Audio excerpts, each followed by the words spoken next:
method of substitution. Okay, find out करना है हमें इसके सोल्यूशन। तो हम लोग नॉर्मली कोई भी दो वेरिएबल्स, तो सॉरी दो इक्वेशन ले लेते हैं। पहली इक्वेशन हम ले लेते हैं 3x minus y equals to 7 और 2x plus 3y equals to 1। Okay, substitution का मतलब अगर नहीं जानते हैं कोई तो उनके लिए मैं बता दूं, सब्स्टिट्यूशन का जो जनरल मीनिंग होता है, जब आप डिक्शनरी खोलेंगे उसमें अगर आप सब्स्टिट्यूशन ढूंढेंगे तो वो ये होता है किसी भी एक चीज की वैल्यू को कोई भी दूसरी चीज की वैल्यू पे डाल दिया जाए। ओके, तो जनरल मतलब होता है सब्स्टिट्यूशन का, किसी भी एक चीज की वैल्यू होगी उसको दूसरी चीज की वैल्यू पे डाल दिया जाएगा, तो वो हमारा सब्स्टिट्यूशन कहलाता है। अब हमारा यहाँ पे मेथड ऑफ सब्स्टिट्यूशन है, तो मेथड ऑफ सब्स्टिट्यूशन में हम लोग क्या करेंगे, हमारे पास यहाँ पे दो वेरिएबल्स हैं, एक x है और एक y है। ओके,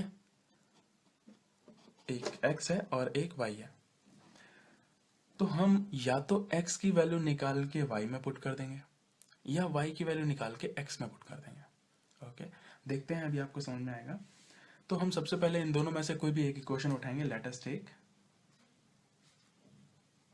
इक्वेशन नंबर 1, इसको आप 1 दे दीजिए और इसको आप 2 दे दीजिए।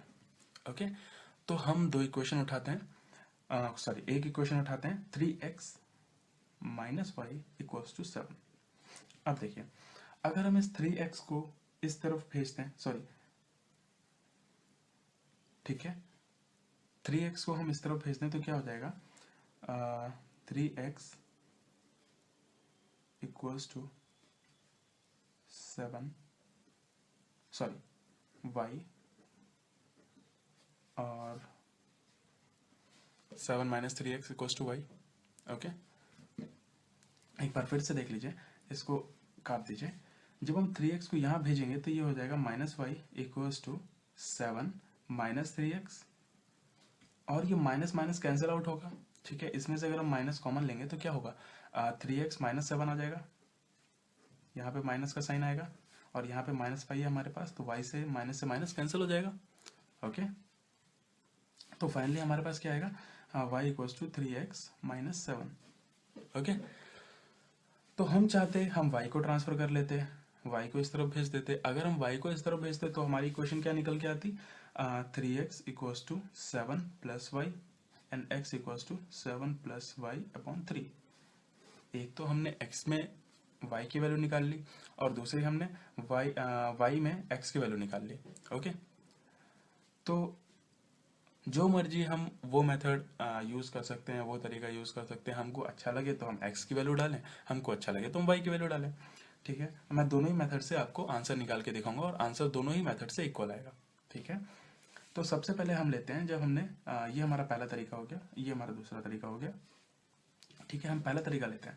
अब हमारे पास y की जो वैल्यू है वो है 3x माइनस 7। ओके, अब 3x माइनस 7 को, जो कि y की वैल्यू है, अगर हम इस इक्वेशन में पुट कर दें तो क्या होगा, आइए देखते हैं। पुटिंग द वैल्यू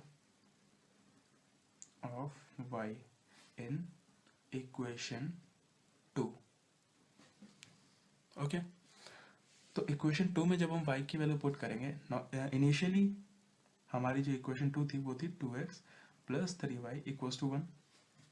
y की वैल्यू हम पुट करेंगे तो क्या हो जाएगा, 2x plus 3 into 3x minus 7 equals to 1।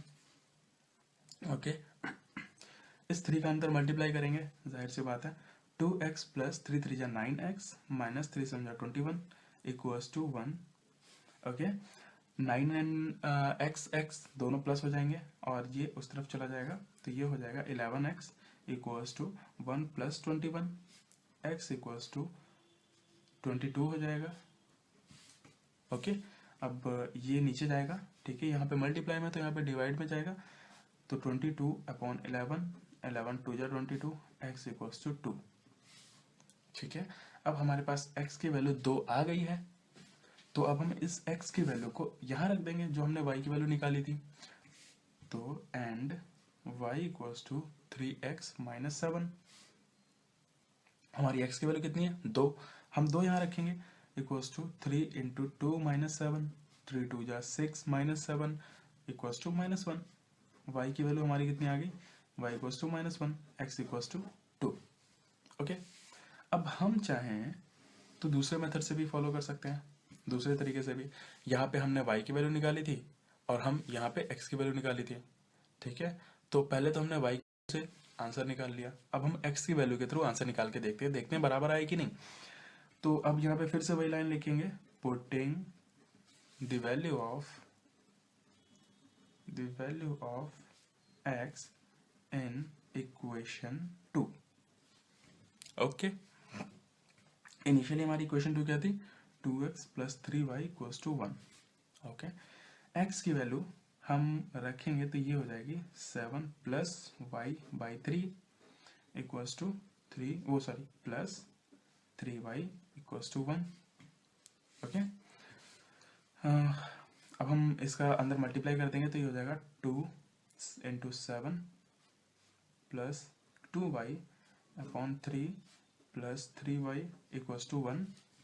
Okay, अब हम लोग यहाँ पे इस 3 को पूरी इक्वेशन में मल्टीप्लाई कर देंगे, मल्टीप्लाइंग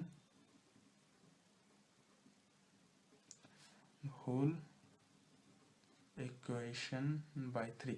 देखिए, पूरी इक्वेशन में आप किसी भी एक कांस्टेंट टर्म से मल्टीप्लाई करना चाहें कर सकते हैं, डिवाइड करना चाहें कर सकते हैं, कुछ ऐड करना चाहें कर सकते हैं, कुछ सब्सट्रैक्ट करना चाहें कर सकते हैं। लेकिन अगर आपने लेफ्ट हैंड साइड किया तो वही चीज़ आपको राइट हैंड साइड भी करनी पड़ेगी।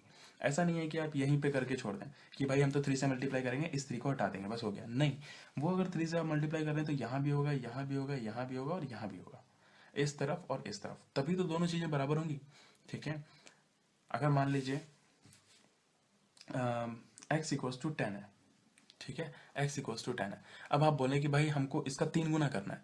3 गुना करने का मतलब है 3 का मल्टीप्लिकेशन यहाँ पे होगा और 3 का मल्टीप्लिकेशन यहाँ पे भी होगा, तो क्या हो जाएगा ये 3x इक्वल्स टू 30। आंसर तो सेम ही है ना, x इक्वल्स टू 10 फिर भी आएगा, 3 10 जा 30। लेकिन अगर आप बोले कि नहीं भाई हम तो x में 3 से मल्टीप्लाई करेंगे, मतलब 3x इक्वल्स टू 10, अब ये तो गलत हो गया क्योंकि इनिशियली x की वैल्यू हमारी 10 थी, 3x 10 कैसे हो सकता है। तो जब भी हमको मल्टीप्लाई, ऐड, सब्सट्रैक्ट, डिवाइड कुछ भी करना हो, जो है हम दोनों तरफ करते हैं। तो अब हम 3 से मल्टीप्लाई कर रहे हैं तो ये हो जाएगा 2 7 14 plus 2y plus 3 3 9 y equals to 3। Okay, 3, तो 9 plus 2 11, 14 plus 11y equals to 3। Okay, 11y 14 को उस तरफ भेज दिए राइट हैंड साइड में, तो यहाँ पे प्लस का यहाँ पे जाके माइनस का हो जाएगा, 3 माइनस 14, तो 11y इक्वल्स टू कितना हो जाएगा -11 और y इक्वल्स टू -11 अपॉन 11 कितना हो गया -1। ओके,